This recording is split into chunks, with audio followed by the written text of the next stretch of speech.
მოგეთ, წამოვედით. ძალიან კარგი სოფლის მანავის გარშემო რაღაცების გადასაღებად. დავგეგმეთ რაღაცეები და მოგეთ, როგორც წესი ამირია გეგმები. წამოდი, აი ისეთი რაღაც უნდა გაჩვენო, რომ შეიძლება გაგიგდე. თან ხომ არ იცი სად მიდიხარ? აუ, მალე მოდი. მეც ნუ კარგი ხარ, ხებია.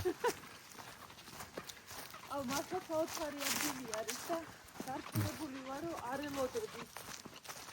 რამეს ხედავ აქედან?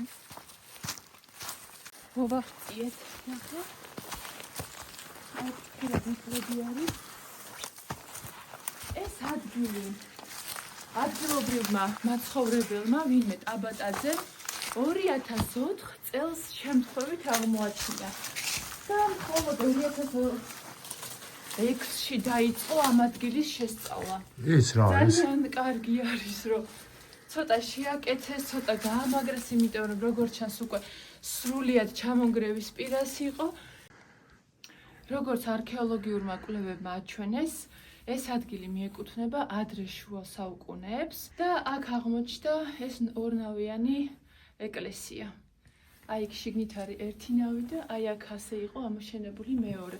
და გარდა ამისა, იქ იყო კიდევ რამდენიმე დამხმარე შენობა ნაგებობა და აღმოაჩინეს ასევე ქვის კარიერი. ვაიმე. შედი შიგნით ნახე რა მაგარია.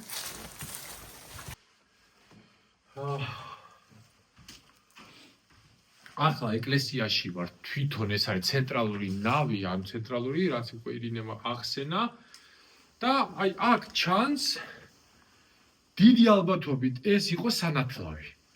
ნახეთ, ამოჭრილია სპეციალურად, პატარა აუზივით არის გაკეთებული და დარწმუნებული ვარ ფაქტობრივად 100%-ით რომ ეს იყო სანათლავი, რადგან სანათლავი როგორც წესი ქვეშ ნაკვეთ, არ ქონდათ მაშინ რომ ცალკე ჭურჭელი როგორც ახლა არის და პირდაპირ აქ ასე ინათლებოდნენ აქ ის ადამიანები, ვინცაც ამის სურვილი გააჩნდა. მოკლედ, კლდეში ნაკვეთი ეკლესია აღმოსავლეთ საქართველოში ბევრი არ აქვს და მაგრამ იცი რა არის, აი ხრა უყურდები, ქვიშაქვა კი არის, მაგრამ ის არის, რა ქვია, აი ვარძიასავით და უფლისიხესავით მყარი არ არის. ამიტომ კარგია რომ თავი გამაგრდა და რაღაცნაირად ესე შევინარჩუნებ. როგორც აღწერაში წავიკითხე, აქ იყო აღმოჩენილი სატრაპეზო ქვა, რომელიც საკმაოდ დიდი ზომის არის და ეს ჩემი პირადი ვარაუდი არის, რომ აქ უნდა ყოფილიყო განლაგებული. ამ ეტაპზე ქვა გადატანილი არის სიმონ ჯანაშიას სახელობის არქეოლოგიურ მუზეუმში და ჩაუტარდა კვლევები. ძალიან საინტერესო არის მართლა ეს ადგილი, რაღაცნაირად გარიყული არის. ვართ სოფელ ბურდიანიდან რამდენიმე კილომეტრში. გზა საკმაოდ კარგია მოდის აქამდე, თუ ნაწვიმარი არ არის, შეგიძლიათ თავისუფლად მოხვიდეთ ნებისმიერ დროს და დატკბეთ ამ ისტორიული ძეგლით და ხედებით აქედან.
ძალიან ისეთი გზებია რა.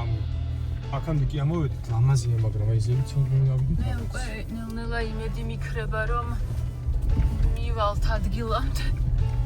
ცადოთ აქედან ასვლა, იმიტომ რომ რამდენიმე გზა საჩვენებს.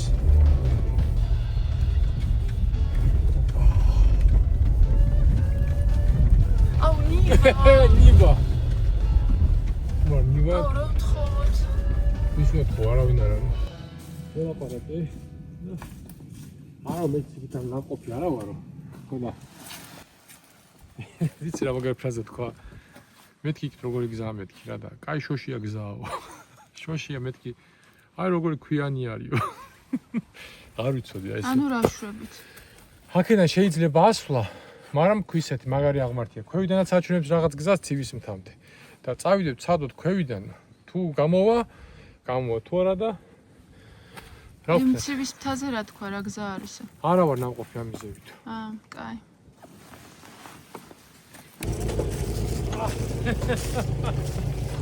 ოპ. კაია? ამოძვი. ეს გამომართვი ალექს. კაი ხანი არ მიგზავრია?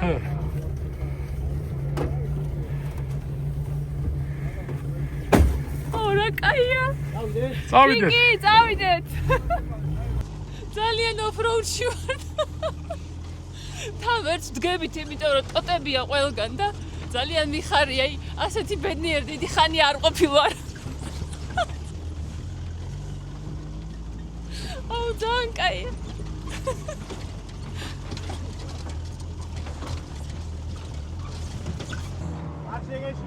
არა, არ გვეშინია. აი მე რა მაგარი გზაა. თავარია არ გადავარდე. მოვეკიდეთ.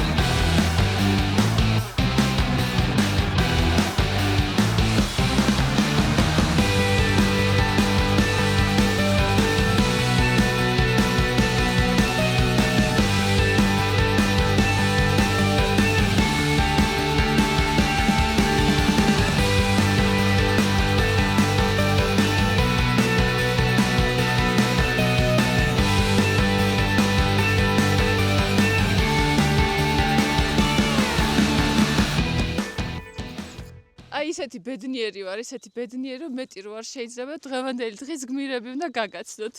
ავთო, ირინე უბრალოდ. არ კითხე უკვე სახელი ხო?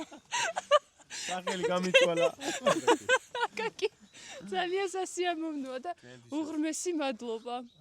ძალიან ვისიამოვნეთ. კარგი, აქედან ჩვენ ფეხით ჩავალთ უკვე. დღეიდან მე ავთო მქვია.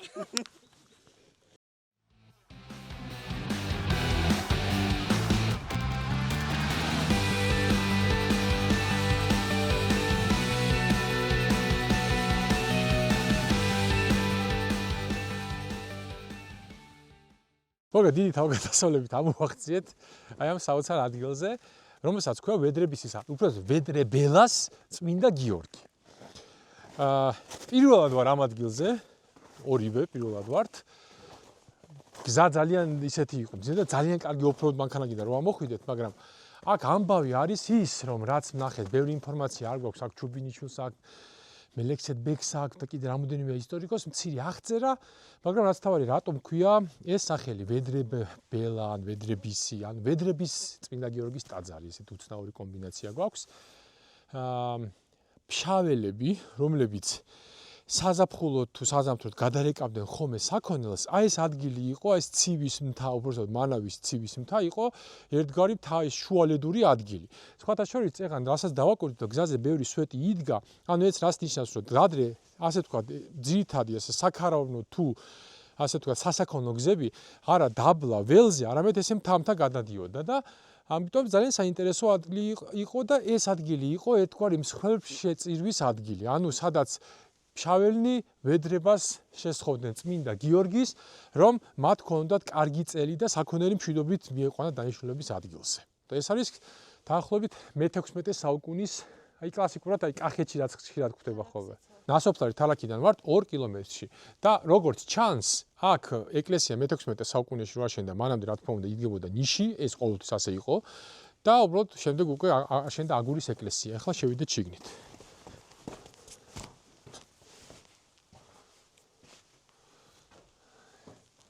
როგორი კარგია.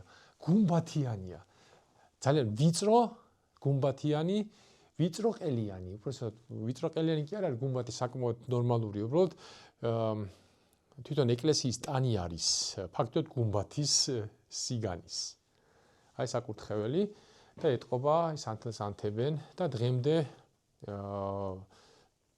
გამოიყენება ეს ეკლესია მოგზაურებისა თუ ვთქვათ მეცხვარეების თუ მეჯოგეების მიერ. რაც დანამდვილებით შეგვიძლია ვთქვათ, რომ მოხატული არ ყოფილა, რადგან მაშინ ბათქაშის კვალი იქნებოდა, შესაძლოა არც არის ამის ცნობა და უბრალოდ ასეთ ადგილზე, რომელიც არ იყო ძირითადად დასახლებული ადგილი, ეს იყო ასე ვთქვათ, უფრო შესაწირის სალოცავი, უფრო ასე ვთქვათ, დროებით ფუნქციას ასრულებდა, რომ ხალხი აქ წელიწადში ერთხელ ან ორჯერ მოდიოდა და ლოცულობდა.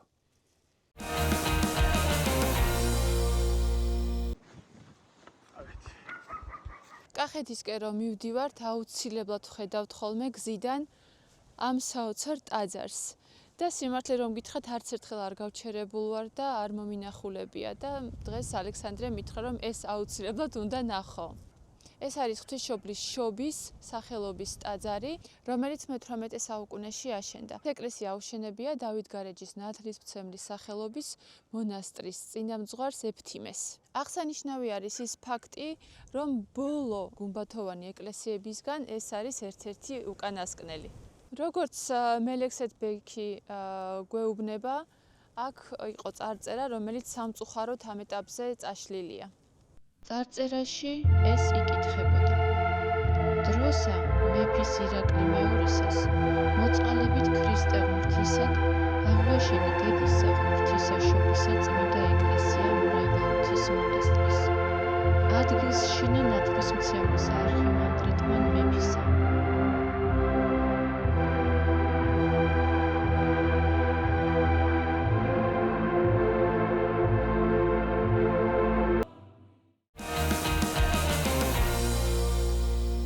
მანავის ციხე ყველამ იცით, ჩანს გზიდანაც, როგორც ეკლესია, სადაც ახლა ვიყავით და არის ერთ-ერთი ყველაზე მნიშვნელოვანი ნაგებობა კახეთში, განსაკუთრებით მის დასავლეთ მხარეს. რადგან ისტორიულად სწორედ აქედან იწყება ძირითადად კახეთის სამეფო და ან კახეთის სამთავრო და ამ ციხეს ჰქონდა უდიდესი მნიშვნელობა. ოღონდ ციხე არის ნაკლებად გამოკვლეული, რადგან არის ვარაუდი, რომ ის უკვე მე-6-მე-7 საუკუნეში არსებობს. ამის მცირე არქეოლოგიური გათხრები ჩატარდა და არის რაღაც მისი მსგავსი მინიშნებები, მაგრამ ძირითადად მე-10-მე-11 საუკუნეში უკვე არსებობდა ციხე, მას შემდეგ საკმაოდ დანგრეულა, ხოლო რასაც ჩვენ დღეს ვხედავთ, ეს არის უკვე შედეგი მე-18 საუკუნის ხელახალი აღდგენის. რადგან როდესაც საქართველო იშლება სამეფო სამთავროებად, სწორედ აი ამ ადგილს ენიჭება დიდი მნიშვნელობა. რატომ? იმიტომ რომ აქედან აი ხედავთ, ჩემს უკან არის ცივგომბორის ქედი, რომელიც აქ მთავრდება ყოველ შემთხვევაში ამ ნაწილში და წინ კარგად ჩანს მთლიანად ევრის ზეგანი. ანუ სტრატეგიულად მას ჰქონდა ძალიან დიდი მნიშვნელობა.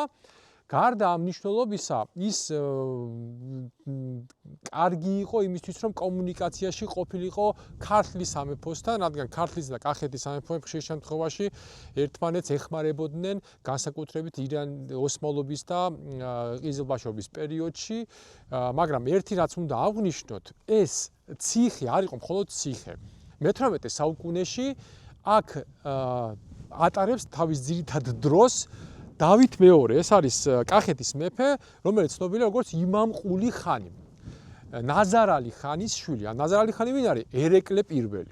არ გაგიკვირდეთ ესეთი სახელები, ისტორიკოსებმა კი იცით, მაგრამ მაშინ მე-17 საუკუნეში და მე-18 საუკუნეში ქართლისა და კახეთის ზოგიერთ მეფეს ჰქონდა ასე ვთქვათ, ირანული სახელები, რაც ასე ვთქვათ, მათ მორჩილებასაც გამოხატავდა.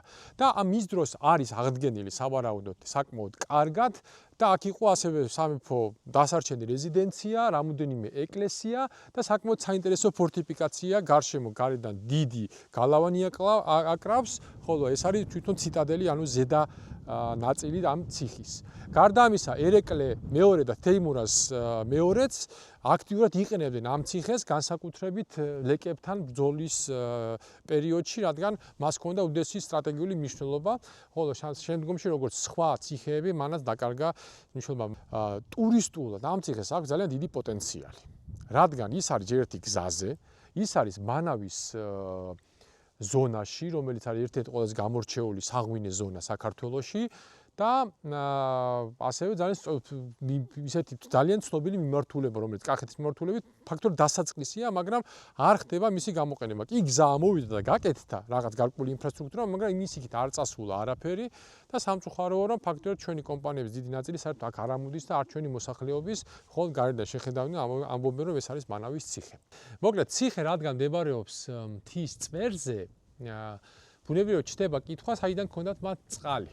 იქიდან გამომდინარე, რომ არ ჩანს არანაირი ნაგებობათა შესაბამისად რთული იქნებოდა, თქვათ, წყლის აქამდე ამოყვანა, ამიტომ არსებობს მხოლოდ ორი ვერსია, ერთი რომ შესაძლოა წყალს ეზიდებოდნენ, ან გროვდებოდა წვიმის წყალი და ერთ-ერთი მისი დამადასტურებელი ადგილი სწორედ ეს გახლავთ, სადაც სავარაუდოდ გროვდებოდა წყალი. ახლა ჩანს ეს. ციხეში არის ძალიან ბევრი ინფრასტრუქტურა, რაც არის მიწის ქვეშ. რას გვეუბნება ეს პირველი, რომ კარგად ჩანს აღდგენის კვალი, ანუ აქ იყო განსხვავებული ინფრასტრუქტურა და მე-18 საუკუნეში, როცა ციხე განახლდა, შესაბამისად რაღაც ნაწილი უბრალოდ დარჩა მიწის ქვეშ. ამიტომ ძალიან მნიშვნელოვანია, რომ ამ ციხის არქეოლოგიურად სწორად შესწავლა მოხდეს და სასწრაფოდ. გარდა ამისა, ციხეში არის 3 მცირე ზომის ეკლესია და არის რამოდენიმე ნიშანი იმისა, რომ აქ იყო საცხოვრებელი ციხე კოშკები. აი შემოსასვლელშიც არის ერთი ციხე კოშკი, რომელიც იყო სავარაუდოდ 3 სართულიანი, 2 სართული არის შემორჩენილი, მაგრამ მესამე სართული არ ჩანს, რადგან ციხე შემდგომში დაინგრა. ხო, აი ერთ-ერთი ეს არის, ნახეთ, ეს არის ციხე კოშკი, რომელიც შესაძლოა გამოყენებული იყო ასევე საცხოვრებლად. იქიდან გამომდინარე, რომ როცა ვიცით, რომ ციხე გამოიყენებოდა არა მხოლოდ თავდაცვისთვის, არამედ აქ დიდ დროს ატარებდა თუნდაც დავით მეორე ან თუნდაც ნაწილობრივად ერეკლე ან თეიმურაზ მეორე, აქედან გამომდინარე, აქ უნდა ყოფილიყო შესაბამისი ინფრასტრუქტურა, რათა ყოფილიყო, ასე ვთქვათ, მოსასვენებელი ალაგი, ადგილი არა მხოლოდ მეფისთვის, არამედ მისი ოჯახისთვის და ასევე მნიშვნელოვანი პირებისთვის. ეს არის ერთ-ერთი ეკლესია, რომელიც ვახსენე უკვე, 3 ეკლესია და გვერდიგვერდ დგას 3-ვე და აქ ჩანს აღდგენის კვალი. მე სამწუხაროდ ვერ შევაფასებ რამდენად კარგად ან სწორად არის აღდგენილი, მაგრამ რაც შეიარაღებული თვალითაც ჩანს, რომ აქ არის გამოყენებული ახალი აგური და ასევე აქ არის გამოყენებული უხეშად ცემენტი. აი ნახეთ, აი აქ კარგად ჩანს აი ამის კვალი. აღდგენა კარგია, მაგრამ კიდევ ერთხელ ვიმეორებ, რომ ეს უნდა მოხდეს სწორად. არ ვიცი, მე კიდევ ერთხელ ვამბობ, რო არ გამომივიდეს ზედმეტი კრიტიკა ან რაღაცა ისეთი არასწორი შეფასება, არ ვიცი, ეს უკვე თვითონ სპეციალისტებმა თქვან, რამდენად სწორად მოხდა ამ მის ეკლესიის კონსერვაცია.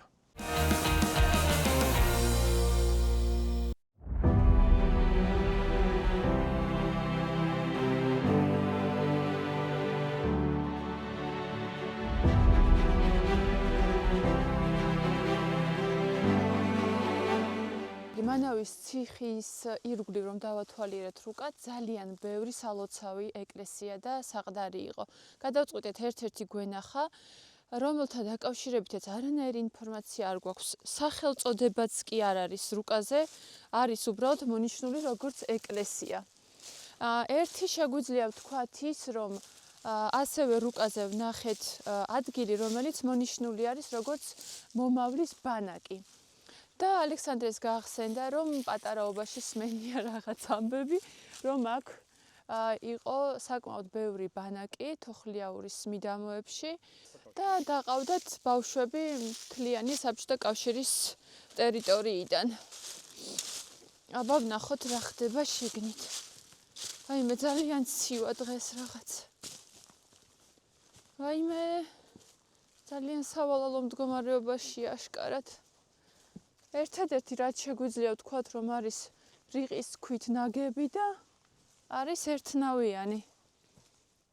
შეგვიძლია ვთქვათ, რომ არის გვიანდელი შუა საუკუნეების და სხვა ინფორმაცია პირველი შეხედვით ძალიან რთულია, რომ აქ რამე გავარკვიოთ.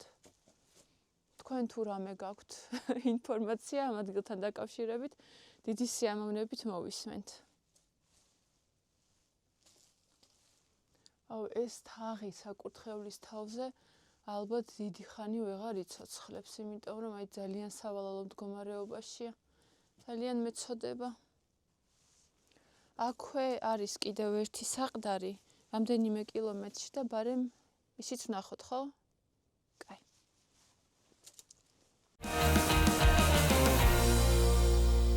როგორც უკვე ირინემ აღნიშნა, ასეთი პატარა ეკლესიები, ტაძრები არის ძალიან ბევრი და ეს კონკრეტულად არის ძალიან პატარა საყვარელი საყდარი, რაღაცნაირად ბავშვს რო ხედავ და შეგრძნება რო გვაქვს, აი დაახლოებით ეგეთი შეგრძნება მაქვს ახლა დღეს მე. სავარაუდოდ ეს იქნებოდა რაიმე ძველი ნიში, რომელიც შემდეგ გადიდდა და ას არ ქონდა მუდმივი დანიშნულება და აქ ამოდიოდნენ სავარაუდოდ მხოლოდ გარკვეული დღესასწაულის პერიოდში სამწუხაროდ არ ვიცით. ვინც ხართ მანაველები, საგარეჯოელები, ვინც იცით თუ ნახავთ მოგწევთ, ძალიან კარგი იქნება. და გარდა ამისა, აქვე უნდა ვთქვათ ერთი მნიშვნელოვანი რამ. გამოიწერეთ არხი, მოიწონეთ, დააკომენტარეთ, რადგან თქვენი აქტიურობა ჩვენ გვაძლევს მეტ სტიმულს, რომ მეტი საინტერესო ადგილი გაჩვენოთ საქართველოში. ესე იგი, სანამ გადაცემას დავამთავრებდით, გვინდოდა რომ გვენახა ის მომავლის ბანაკი და კიდევ ერთი დანგრეული ციხე-სიმაგრე. მომავლის ბანაკი აღმოჩნდა, რომ მომავლის ბანაკი აღარ არის და არის სამხედრო საწვრთნელი ბაზა და იმ დანგრეულ ციხეზე ვეღარ ავედით, იმიტომ რომ ჩვენი მანქანა არ გვაძლევდა იმის საშუალებას, რომ მივსულიყავით და ფეხით კიდევ ძალიან დიდი დრო წავიდოდა სამაგისოდ. მაგრამ ვნახეთ გზად კიდევ ორი ეკლესია. ეს არის კალობნის კალობნის, ხო, აი კალოუბანში არ აერიოთ, ხო, კალობნის წმინდა გიორგის და ღვთისმშობლის აი ეს პატარა ეკლესია და ცოტა არ იყოს იმედგაზრდობულები. მოგეთ, ჩვენ აქ უნდა ჩაგვეწერა ბოლო, ასე ვთქვათ, საფინალო სტენდაპი, გადაცემის შეჯამება. ნახეთ, ადგილი ფანტასტიკური, მაგრამ რაც აქ დაგვდა, არ შეიძლება ამაზე რომ არ ვთქვათ, გამორიცხულია და ნაკლებად გვაინტერესებს, ვის ეწყინება და ვის არა. კიდევ ერთხელ, ვახსენებთ ხოლმე, რომ ხშირად ხდება ეკლესიის აღდგენის უხეში ფორმა. რა თქმა უნდა, აქ მნიშვნელოვანია ის, რომ ვთქვათ, ვისაც ევალება თავის დროზე არ აღადგინეს, მაგრამ და ადგილობრივობა მიხედეს, მაგრამ რაც აქ ვნახეთ, ეს უკვე ცდება უკვე ეკლესიურობასაც, რელიგიასაც და ძალიან ბევრ რამეს, რადგან აღდგენილია იმდენად უხეშად. ანუ მაგალითად ერთი წარწერის ქვა პირიქით უკუღმა დგას. ანუ აღდგენის პერიოდში არის უკუღმა. მე რაც მოვიძეთ ინფორმაცია, ეს არის გვიანი შუა საუკუნეების ორი პატარა ეკლესია და 1960-იან წლებში აღუდგენიათ, მაგრამ 2013 წელს მოსახლეობამ უხეშად აღადგინა. კიდევ ერთხელ მესმის, რომ უნდა იყოს ეკლესიის თავისი ფუნქცია, მაგრამ არ შეიძლება დააბეტონო ძველი თუნდაც 300-400 წლის დროინდელი წარწერა. აი მაგალითად, აი აქ ჩვენს უკან ხედავთ, არ ვიცი ჩანს თუ არა კარგად. აი ეს არის სარკმელი, არის ემალის სათლისგან გაკეთებული. სათლი ხო, ნუ ბედროს რო ვეძახით, ხო? და ანუ დაბეტონებულია და გამოყენებული აგური, ანუ იმდენად და ის წარწერა რომ ახსენე, ქვა, ის ხომ ისტორიული ქვა იყო? და ამოჭრილი. ამოჭრილი არის შესასვლელში კარი ამ ქვაში. ანუ ერთში ამოჭრილია კარები და მეორე დგას პირიქით, ანუ ხო, ანუ ასოების გარჩევა ხო იცოდა ვიღაცამ ეს აღადგინა, რომ უკუღმა არ უნდა დაედო ქვა. მოკლედ, ბოდიში ჩვენი ემოციებისთვის, მაგრამ საქართველოს ჩვენ წინაპრებს იმისთვის არ მოუტანიათ აქამდე, რომ ჩვენ ესე უდიერად მოვიფიქროთ თუნდაც ჩვენი ხარჯით როცა აღვადგენთ და გონია რომ ვაკეთებთ კარგ საქმეს. აი, რა ვიცი, მოდი მაინც დადებით ნოტაზე დავასრულოთ ეს გადაცემა და თქვათ, რომ მართლა ყოველი ჩვენი რეგიონი, ყოველი ქალაქი, სოფელი, დასახლება ყველა განსხვავებული არის და განსაკუთრებული და მოვუაროთ მათ.